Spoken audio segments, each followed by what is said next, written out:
Muchas gracias. Bienvenido, secretario.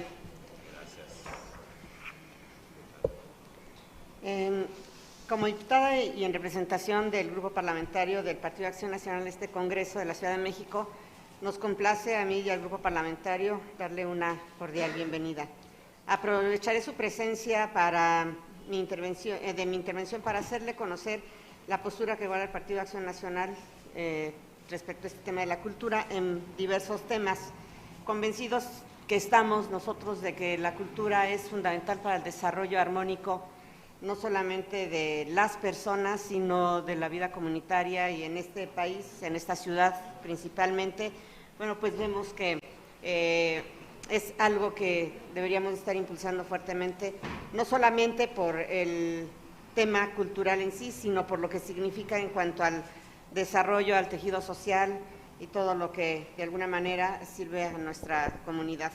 Nuestra preocupación como grupo se centra en los temas principales. El primero es la desestimación que se tiene en cuanto al vínculo cultural. Nosotros sentimos que de alguna forma finalmente se ha dejado de apoyar financieramente a los grupos culturales. Si bien es cierto que nos mencionó sobre los 50,000, 100,000 y 150,000 que se dan algunos proyectos, sentimos que hay otro tipo de proyectos que verdaderamente pudieran salir adelante, pero que definitivamente esas cantidades, bueno, pues no son suficientes, ¿no? Y en esta parte a mí me gustaría saber qué se está haciendo, por ejemplo, con las diferentes alcaldías, en donde tenemos el reporte de que en ocasiones para que un artista plástico pueda exponer una casa de la cultura, el monto que se le fija para poderlo hacer a veces es pues, realmente inalcanzable, ¿no? Entonces, pues como que por un lado te apoyo, pero por el otro lado te quito, cuando a lo mejor si no les vamos a dar, a lo mejor tampoco quitarles, ¿no? A lo mejor pudiera ser un buen convenio que se hiciera con las alcaldías, ya que hay algunas casas de las culturas y algunos lugares en donde exponer para un pintor significa desembolsar hasta más de 1,000 pesos diarios, cosa que realmente pues es imposible, ¿no? Y no nos vayamos muy lejos, esto sucede en esta delegación, en la delegación más céntrica, ¿no? En algunos de los espacios. Entonces, ojalá, esto, bueno, es obviamente tomado como autogenerados, pero bueno, pues a lo mejor valdría la pena que se buscara otro esquema, ¿no? Para dar esa oportunidad a los artistas plásticos, porque al final del día quien acaba teniendo la posibilidad de pagar eso no son precisamente los artistas plásticos, sino que son personas que tienen cierto nivel económico y que se pueden dar el lujo de pagar estos espacios, ¿no? Sobre todo considerando además que las casas de las culturas, todo esto, pues no llegan a ser galerías realmente, ¿no?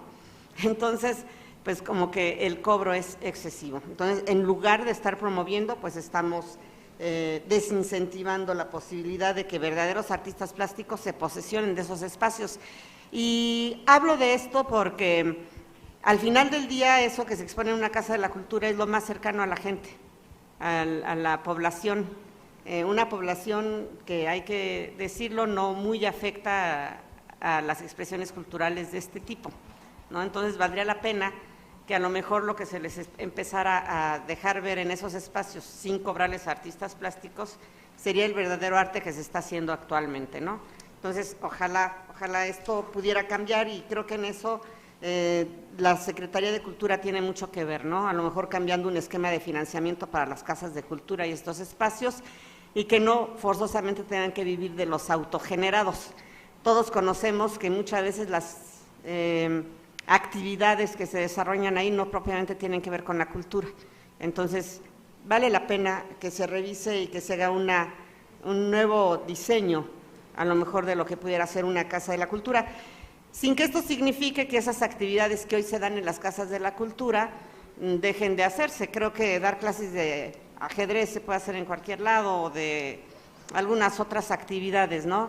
Y dejar a lo mejor estos espacios para verdaderas actividades de corte artístico. Eso sería muy interesante.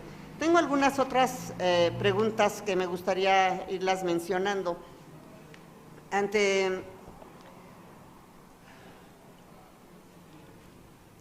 Usted mencionó, lo menciona en su informe y lo acaba de mencionar, este objetivo de lograr que la Ciudad de México sea vista como la capital de la cultura de América.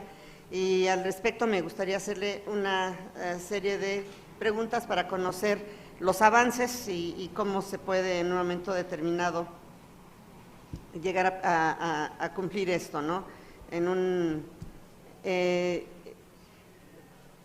Me gustaría conocer qué tipo de espacios públicos se podrían aprovechar para la difusión de la cultura. Se ha hablado ya mucho del Zócalo, Reforma, etcétera, pero qué tanto pudiéramos incorporar otros espacios, ¿no? O sea, en dónde, para que de ahora seamos una ciudad, ¿no? Porque de otra manera pues somos como que a lo mejor la alcaldía, ¿no? Central, la alcaldía cultural de América. Entonces, ¿qué tanto se pudiera ir aprovechando otros espacios para que se pueda de veras tener una difusión mucho más amplia de la cultura y poder ser nombrados como una ciudad en un momento determinado, ¿no? Hay también algo que se menciona, tanto en su informe como usted en este momento lo hizo aquí, es el Centro Cultural Olin-Yolistli, ¿no? Que está proyectado en convertirse en una Universidad de las Artes y de alguna manera nuestro compañero diputado ya adelantó alguna de las preguntas. A mí me gustaría preguntar exactamente qué esquema de funcionamiento va a tener, cómo se pretende que sea una universidad de las artes, de las culturas y los saberes populares, cómo va a ser su funcionamiento, para qué tipo de matrícula escolar se ha pensado, y también qué tipo de formación profesional se van a tener, o sea, cuáles son las disciplinas que se van a tener en esta universidad, si es que ya se tiene algún avance al respecto. A mí me interesa muchísimo conocerlo. Y bueno, tenemos ya prácticamente el 17 de septiembre, cumplimos un año de la promulgación y entrada en vigor del total de la Constitución, que había entrado parcialmente para algunas otras cosas antes del 17 de septiembre de 2018, pero bueno, pues ahorita ya tenemos un año de que está funcionando en su totalidad. En esa Constitución tenemos el artículo 9º transitorio, en donde se habla de las escuelas de arte que se deben de tener en las 16 alcaldías, y durante los informes que tuvimos de los alcaldes, sus comparecencias aquí también con esta Comisión de Cultura, lo que yo pude ver con respecto a la pregunta exprofeso sobre ese tema, pues vi que la mayoría de los alcaldes lo tienen en su visión de lo que se debe de hacer, muchos de ellos inclusive algunos como Iztapalapa, Álvaro Obregón, algunas que yo recuerdo ahorita, Gustavo Amadero, mismo Azcapotzalco, ya tenían hasta un esquema de por dónde podrían ir caminando. Se hizo un punto de acuerdo que aquí salió por unanimidad por esta comisión, en donde para no verse presionados el año pasado con el presupuesto, pues se esperaría que este año ya caminara, ¿no? A mí me gustaría saber qué tanto acompañamiento de parte de la Secretaría de Cultura han tenido los alcaldes.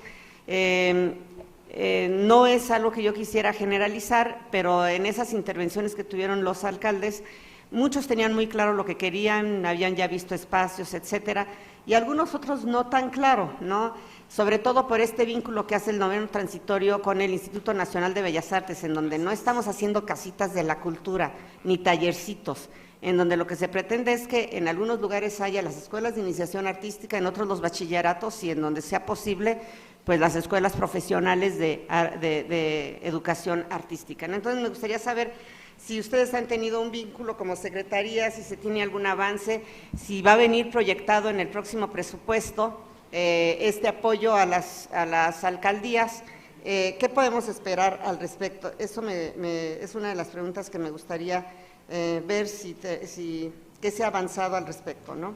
Sobre todo porque a estas comparecencias que estamos teniendo sobre los informes y la glosa del mismo, pues van a seguir las comparecencias para petición de presupuesto, en donde tendremos que estar muy atentos los diputados, y ojalá, bueno, pues tengamos ya algún avance de qué nos podemos esperar al respecto, o cómo se podría trabajar si es que no se tiene considerado en un momento determinado.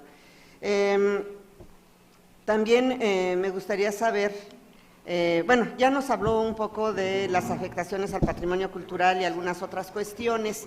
En este sentido, me gustaría saber si hay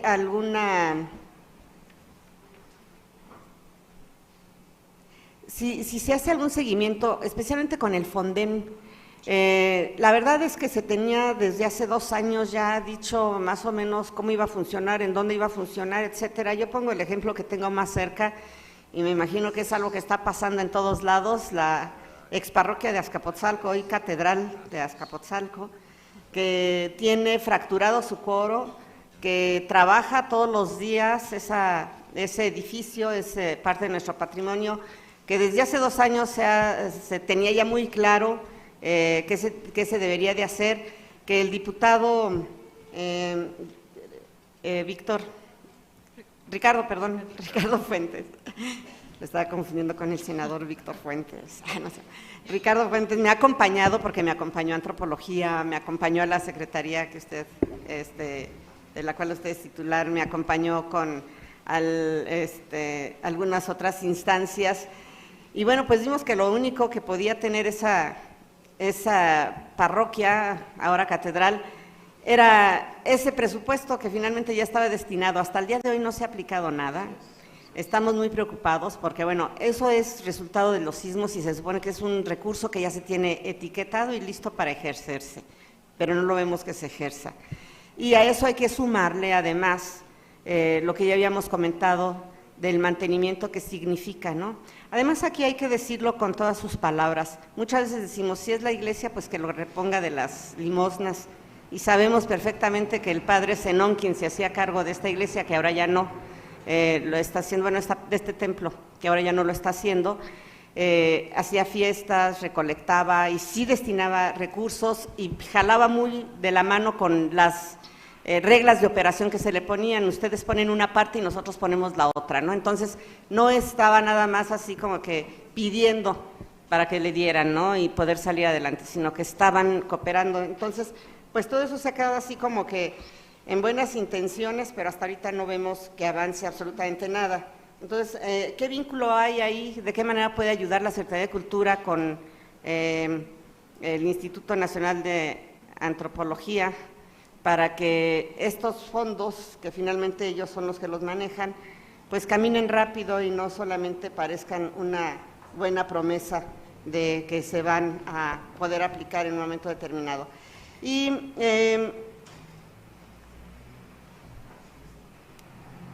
hace algunos días lo visité y usted nos dio a bien, tuvo a bien recibirnos por el tema de los talleristas y este programa Pilares. En aquella ocasión nosotros lo visitamos con una queja muy específica. Los ahora talleristas en ese momento tenían una preocupación, bueno, los talleristas en ese momento tenían una preocupación muy grande, que era que estábamos ya hablando del mes de abril, más o menos, nos habrá recibido usted,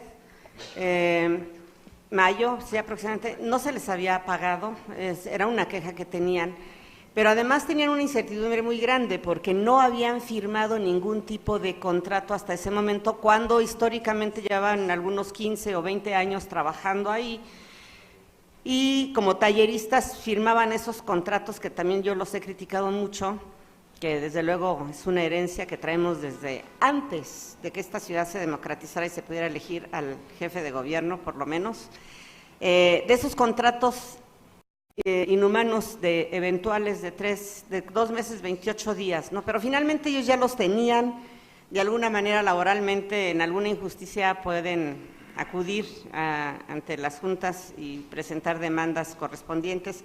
Sin embargo, bueno, pues ahora, en ese mes de mayo que yo lo visité junto con ellos, la gran pregunta era, ¿qué tipo de contrato vamos a firmar? Porque hasta ahorita no nos han pagado, pero además no sabemos cómo vamos a funcionar porque se les había dicho que iban a cambiar de un esquema de trabajadores eventuales a un esquema de una especie de becarios o de alguna cosa así, que eso definitivamente atenta contra sus derechos laborales porque llevaban algunos más de 20 años trabajando con el otro esquema. Entonces, quisiera saber qué pasó finalmente con ellos, ¿no? Eso me gustaría muchísimo tenerlo. También una de las preguntas que tengo, espero no haberme pasado ya, ay, sí. Pero una de las preguntas que tengo es, creo que una de las cuestiones que más hemos lamentado en esta ciudad a partir de cualquier tipo de marcha es la intervención de estos anarcos o anarquistas o como les han llamado, encapuchados, delincuentes que se han dedicado a maltratar el patrimonio cultural de la Ciudad de México. Estamos hablando especialmente del Paseo de la Reforma y pues vamos, todo lo que se encuentran a su paso, ¿no? A mí me gustaría saber si se tiene un cálculo de cuánto